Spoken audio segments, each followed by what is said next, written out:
Hai semua, ketemu lagi dengan Baskoro di Slow Living ala-ala. Hari ini kita ngobrolin tentang kebutuhan emosional manusia. Manusia itu adalah makhluk yang unik. Manusia itu makhluk yang berbeda, dan setiap orang akan berbeda-beda kebutuhan emosionalnya. Karena baik dari pengalaman masa lalu, baik dari karakternya, ataupun baik dari mungkin trauma-trauma masa lalu juga membuat seseorang itu berbeda satu dengan yang lainnya. Namun, keunikan-keunikan itulah, perbedaan-perbedaan itulah justru yang menjadi potensi pasar bagi perusahaan-perusahaan besar di dunia yang saat ini ada, seperti Google, seperti Facebook, seperti Amazon, maupun seperti Apple, memanfaatkan dan bahkan memanipulasi keunikan manusia tersebut agar mereka dapat menguasai pasar yang sekarang ada di dunia ini. Dalam buku Empat Besar, Scott Galloway menjelaskan bahwa secara umum manusia memiliki 4 macam kebutuhan emosional yang dimanfaatkan oleh perusahaan-perusahaan besar di dunia. Kebutuhan emosional yang pertama adalah kebutuhan konsumsi, kemudian yang kedua adalah kebutuhan akan privilege atau validasi, kemudian yang ketiga adalah kebutuhan tentang koneksi atau rasa sayang dari orang lain, karena manusia pada prinsipnya adalah sebagai makhluk sosial, dan yang terakhir adalah kebutuhan akan pengetahuan atau curiosity-nya. Kebutuhan emosional yang pertama, yaitu tentang konsumsi. Manusia tentu saja butuh untuk konsumsi, untuk menghidupi dirinya, sehingga dia bisa merasa nyaman, dia merasa hidup, itu membutuhkan konsumsi. Sektor ini dimanfaatkan oleh Amazon, itu membuat platform yang membuat semua orang tinggal satu klik untuk belanja, sehingga membuat pola perilaku manusia berubah. Pada awalnya kan kita tahu ada mall-mall besar atau retailer besar. Kalau di Indonesia kita ada Giant, ada Transmart, dan lainnya. Yang pada akhirnya lama-lama itu akan kalah dan hilang begitu saja. Anda bisa lihat banyak sekali. Giant sudah tutup, Transmart sendiri sebagian juga sudah tutup. Kalah dengan mungkin perubahan dari digital platform ini seperti Amazon. Kalau di Indonesia ada yang lainnya seperti Tokped, seperti Shopee, dan lain-lainnya, membuat itu dimanfaatkan. Kebutuhan konsumsi itu harganya lebih murah, dapat diklik dari rumah, kemudian dikirim juga cepat, sehingga kita nggak capek seperti dulu lagi. Apalagi kemarin dibantu juga dengan kondisi COVID beberapa tahun yang lalu yang membuat orang dilarang ke mall. Matilah itu Giant, matilah itu Transport, karena selain kondisi global yang memaksa tadi, selain kondisi pandemi yang memaksa tadi, pada prinsipnya juga karena ada perubahan perilaku dari orang untuk berbelanja. Mereka tidak butuh pergi ke tempat yang ramai, yang besar. Mereka cukup dari rumah saja, sehingga mereka bisa lebih memanfaatkan waktunya untuk hal-hal lain yang lebih optimal, seperti berkumpul bersama keluarga, atau jalan-jalan, atau ngopi-ngopi bersama rekan dan teman-teman yang lainnya. Kemudian kebutuhan emosional yang kedua tadi, tentang privilege, tentang pengakuan, atau tentang status. Manusia itu haus sekali atas validasi. Kenapa begitu? Ya karena di sistem sosial yang berjalan, itu yang memiliki kasta tertinggi itu yang jauh dihargai, yang kurang atau justru agak rendah atau bahkan kita sebut miskin, itu tidak dianggap, sehingga membuat orang itu jadi berlomba-lomba bagaimana mereka mendapatkan validasi tadi dari eksternal, mendapatkan status yang keren dari eksternal, sehingga membuat mereka jadi berlomba-lomba untuk memiliki hal-hal yang membuat status mereka jadi keren. Padahal kalau kita telah lebih jauh, orang lain itu hanya paling sekali 2 kali saja memuji barang kita keren, memuji baju kita keren, atau mobil atau rumah kita keren. Selebihnya sebenarnya yang paling senang itu ya diri kita sendiri. Diri kita sendiri yang bangga dengan apa yang kita punya.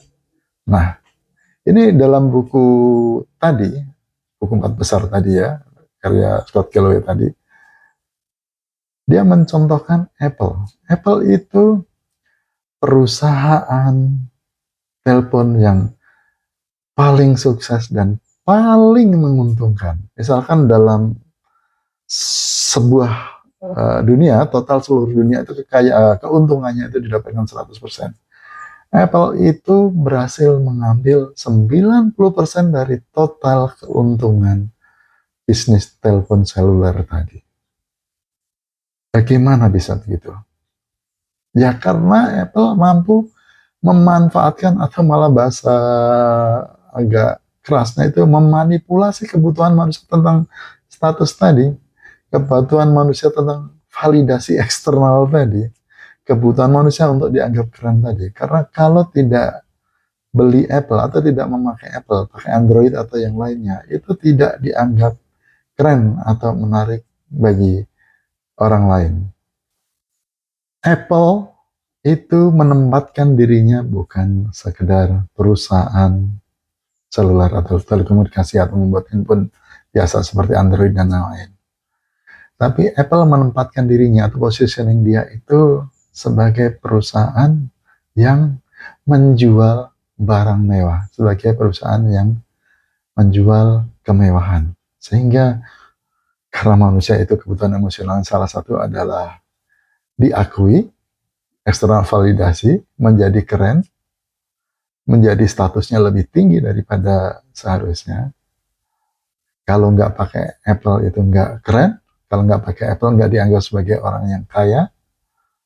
Padahal secara fungsi nggak beda jauh, tapi entah bagaimana Apple itu bisa meyakinkan kita semuanya bahwa Apple itu emang secara fungsi emang lebih keren, lebih hebat, lebih canggih, lebih menarik, fotonya lebih bagus. Padahal kalau diteliti secara logika, bedanya ya mungkin berbeda tapi dikit banget, tapi dia bisa menjual itu, mengemas itu menjadi sesuatu hal yang menjadi barang mewah. Secara fungsi sama, secara hasil beda dikit banget, tapi orang mau membeli dengan harga yang sangat mahal. Ayo coba Anda telah, kalau Anda bisa melihat itu secara logika, Anda melihat itu secara objektif, bukan karena terkait dengan status keren tadi, Anda udah suka duluan, yang lain pada pakai. Mungkin Anda akan bisa memahami bagaimana fungsi utama Apple tadi nggak berbeda jauh dengan Android yang lainnya. Namun karena kebutuhan emosional kita tadi, yang kita butuh pengakuan, kita butuh validasi eksternal, kita butuh status keren, sehingga kita terjebak dengan pola pikir kita bahwa kalau nggak beli Apple itu nggak keren, kalau nggak beli Apple itu nggak bagus atau nggak dihargai. Padahal yang menyedihkan adalah 70% lebih dari pembeli Apple itu adalah kelas menengah, bahkan kelas menengah ke bawah, bukan kelas atas. Pinter kan Apple memanipulasi kebutuhan emosional kita atau memanipulasi otak kita. Berikutnya yang ketiga adalah kebutuhan emosional manusia tentang koneksi dengan orang lain. Manusia itu makhluk sosial, manusia itu berkumpul ya, berbeda dengan beberapa makhluk yang lain. Jadi kita itu merasa nyaman kalau kita itu bisa berkomunikasi dengan orang lain. Walaupun manusia itu kita tahu ada yang sifatnya ekstrovert, ya kan, nyaman dengan ketemu orang lain. Ada juga orang itu yang introvert, yang kalau dengan keramaian itu sebenarnya nggak nyaman. Tapi kebutuhan dasar dia untuk berhubungan dengan orang lain itu tetap ada. Facebook dan mungkin Instagram dan yang lainnya memanfaatkan itu dan membuat platform itu yang menghubungkan antar manusia sehingga setiap manusia di seluruh dunia, di ujung dunia manapun bisa berhubungan, bisa berkomunikasi. Orang yang lama nggak ketemu bisa ketemu lagi, sehingga dia menjadi sangat besar. Orang menjadi berbahagia ketemu dengan teman-temannya atau yang dia inginkan. Facebook berbahagia juga, perusahaannya menjadi besar sekali, salah satu yang terbesar di dunia. Sehingga dia mendapatkan profit yang sangat besar. Kemudian kebutuhan yang keempat atau yang terakhir tadi ya, bahwa manusia itu memiliki keingintahuan yang sangat tinggi, curiosity-nya sangat tinggi sekali.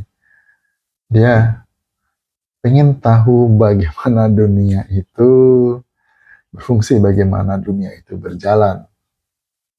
Google memanfaatkan itu dengan menjadi alat search engine ya, alat untuk mencari informasi apapun di dunia ini. Dia bisa menjawab, dia bisa mengerti prioritas manusia mau nyari apa, dia mencari, bisa memberikan advice-advice yang dibutuhkan. Sehingga dia bisa menjadi sebesar itu sekarang. Sementara kita juga mendapatkan jawaban yang kadangkala kita itu mau nanyakan ke orang itu kan malu. Kadangkala kita menanyakan ke orang lain itu kita segan.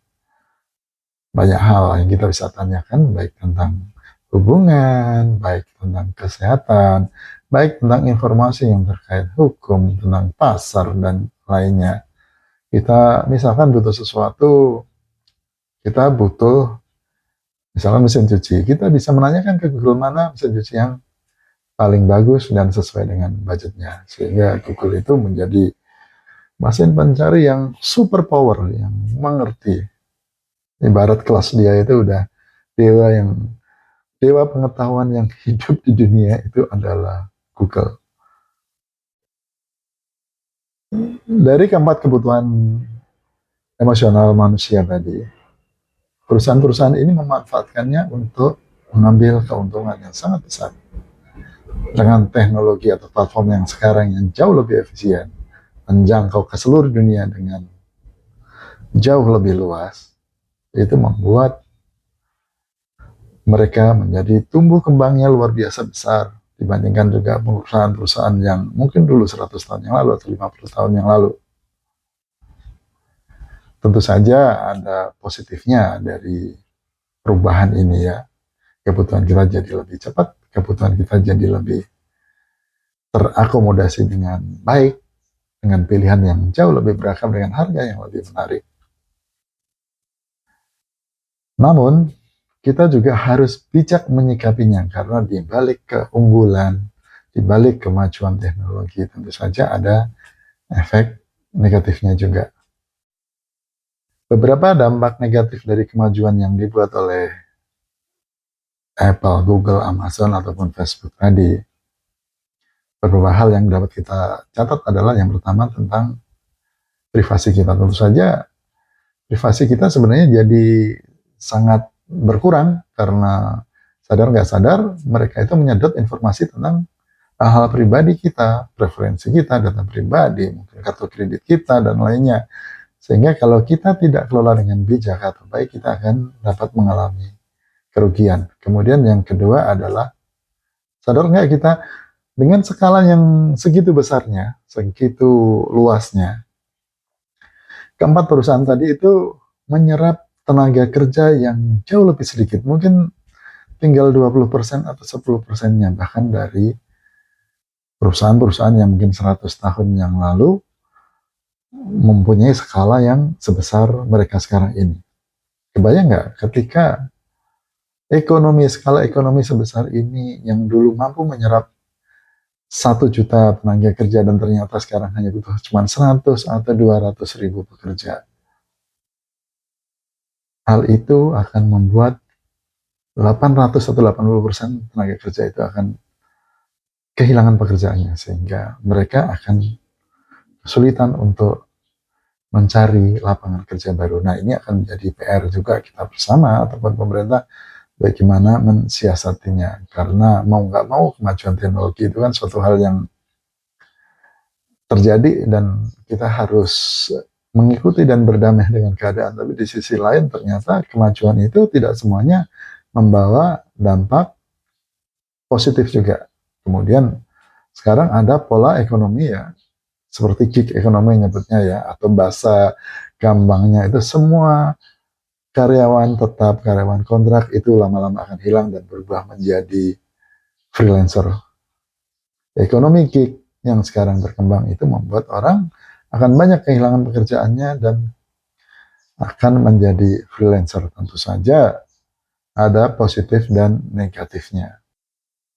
Kemudian yang terakhir saya ingin sampaikan kepada Anda semua bahwa kemajuan itu sesuatu hal yang tidak bisa kita nafikan, suatu hal yang tidak kita dapat hindari. Oleh karena itu kita harus bijak-bijak untuk mengambil langkah atau mengambil keputusan sehingga kita tidak terjebak. Pola konsumsi yang sekarang sedang dikembangkan oleh kapitalis membuat kita selalu merasa kurang, selalu pengen lebih, pengen lebih, pengen lebih. Baik, sekian sharing saya hari ini, semoga bermanfaat. Jangan lupa untuk selalu menjaga kesehatan, jangan lupa berbahagia. Sampai ketemu di sharing-sharing berikutnya. Ciao.